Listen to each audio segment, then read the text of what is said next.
పిఠాపురం వర్మ రెంట్‌కి చెడ్డరేవడయ్యారు. ఇటు తెలుగుదేశం పార్టీలో ఉండి ఆయన కాపాడేవాళ్ళు ఎవరు లేరు.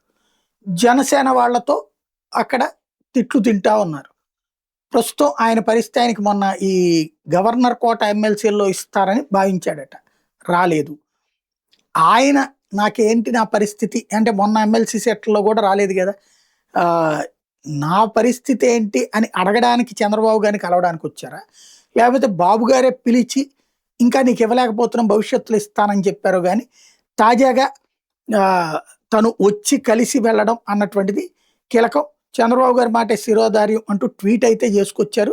అసెంబ్లీకొచ్చి చంద్రబాబు గారిని కలిసి వెళ్ళడం, అట్లాగే పల్లా శ్రీనివాసరావు గారితో కలిసి వెళ్ళడం అన్నటువంటిది కీలకం. బట్ పవన్ కళ్యాణ్‌తో తెలుగుదేశానికి అవసరం ఉన్నంత వరకు పిఠాపురం వర్మకి సరైనటువంటి సముచిత స్థానం ఇచ్చేందుకు ఇష్టపడరు.